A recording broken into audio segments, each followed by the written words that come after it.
नमस्कार मित्रमैत्रिणींनो, कल्पना रेसिपी मराठीमध्ये तुमचे सर्वांचे खूप खूप स्वागत आहे. थंडीची चाहूल सुरू झालेली आहे. तर थंडी सुरू झाली की आपल्याला सर्दी, खोकला, त्यानंतर ताप, कफचा त्रास व्हायला सुरुवात होते. तर अशा त्रासाला आपण कंटाळून जातो. तर त्याकरता आपण घरगुती काढा बनवणार आहोत. तर घरामध्ये उपलब्ध असणाऱ्या साहित्यामधूनच हा काढा बनला जातो. खूप थोड्या जिन्सा लागतात, परंतु खूप गुणकारी रामबाण औषध आहे हे. तर बघा, मी तुम्हाला आज सर्दी, खोकला, ताप आणि कफ याकरता काढा बनवून दाखवणार आहे. तर या प्लेटमध्ये मी काही जिन्सा घेतलेल्या आहेत. तर दाखवते मी तुम्हाला. ह्या सर्व जिन्सा आपल्या घरामध्ये उपलब्ध असतात. तर यामध्ये मी 2 विलायची घेतलेल्या आहेत. त्यानंतर थोडी सुंठ पावडर घेतलेली आहे. सुंठ मी पाट्यावर वंट्यावर बारीक करून घेतली. तुमच्याकडे जर सुंठ पावडर नसेल तर तुम्ही अद्रक घेऊ शकता किसून. एक 7-8 काळे मिरे मी असे ओबडधोबड वाटून घेतलेत. वाटल्यामुळे त्याचा फ्लेवर किंवा अर्क चांगला उतरतो काढ्यामध्ये. आणि 4-5 लवंग, थोडा गवती चहा आणि तुळशीचे पानं मी दोन्ही स्वच्छ धुवून घेतलेत. एक अर्धा छोटा चमचा हळद आणि पाव छोटा चमचा सैंधव मीठ घेतलेलं आहे. 2 दालचिनीचे तुकडे घेतलेले आहेत. त्यानंतर 1 चमचा ओवा घेतलेला आहे आणि 1-2 छोटे चमचे गूळ घेतलेला आहे. आपल्याला काढ्यात साखर नाही घालायची, गूळ यूज करायचा आहे. तर पाहिलं तुम्ही, ह्या सर्व जिन्सा खूप अशा गुणकारी आहेत. आता प्रत्येकाचे आपण गुणधर्म जर पाहत बसलो तर आपल्याला वेळ पुरणार नाही. फक्त ह्या सर्व जिन्सा सर्दी, खोकला, ताप, कफ यावरती खूप गुणकारी आहेत, हे आपल्याला माहीतच आहे. तर चला काढा बनवायला सुरुवात करूया. तर मी कढईमध्ये 2 ग्लास पाणी घातलेलं आहे. आपल्याला पाणी छान गरम करून घ्यायचं आहे. तर हा काढा बनवायला खूप सोपा आहे.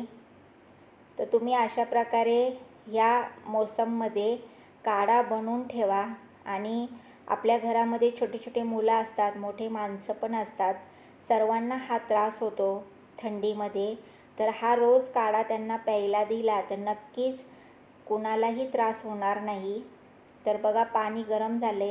यामध्ये मी असे ओबडधोबड वाटलेले काळे मिरे आणि लवंग घातल्यात.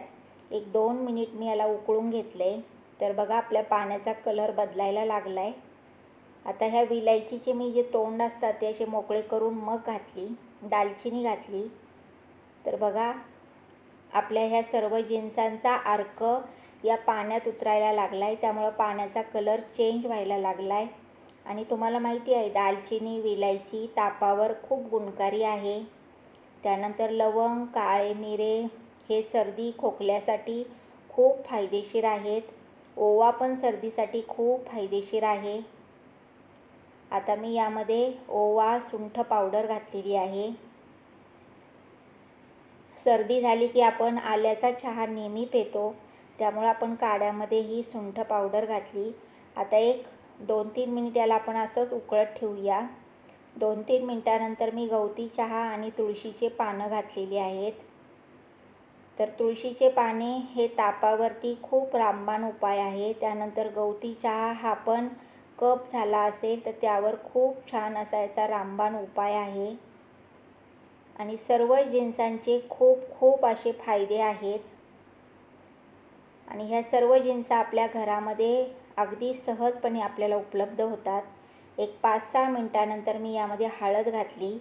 तर आपल्या घशामध्ये असं तडतडत असेल, कफ झाला असेल तर त्यावर हळद खूप गुणकारी आहे. आणि थोडंसं सैंधव मीठ घातलेलं आहे. मिठामुळे आपल्या काढ्याला छान टेस्ट येते. आता 1-2 चमचे गूळ घातला आहे. तर हा काढा आपण एक 10 मिनिट असाच फुल गॅसवरती उकळत ठेवणार आहोत. यामुळं काय होतं, सर्व जिन्सांचा जो अर्क आहे तो या पाण्यामध्ये उतरतो आणि आपला एकदम परफेक्ट काढा तयार होतो. तर आपण याला 10 मिनिट असंच उकळत ठेवूया. तर बघा, एक 10 मिनिटानंतर आपलं हा जो काढा आहे, हा 2 ग्लास पाणी घेतलं होतं तर 1च ग्लास आता कढईमध्ये शिल्लक आहे. म्हणजे आपल्याला निम्मा करून घ्यायचा आहे, इतका वेळ याला उकळत ठेवायचा आहे।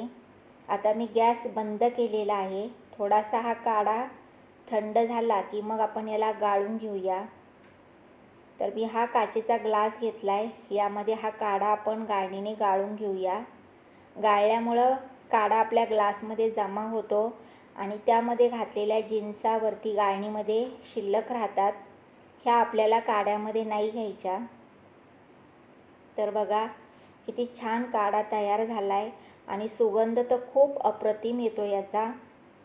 तर हा काढा थंड झाल्यानंतर तुम्ही काचेच्या स्वच्छ बॉटलमध्ये भरून ठेवा आणि मोठ्या माणसांना दिवसातनं 3 वेळा 2-2 चमचे, छोट्या मुलांना 1-1 चमचा 3 वेळेस दिवसातनं प्यायला द्या।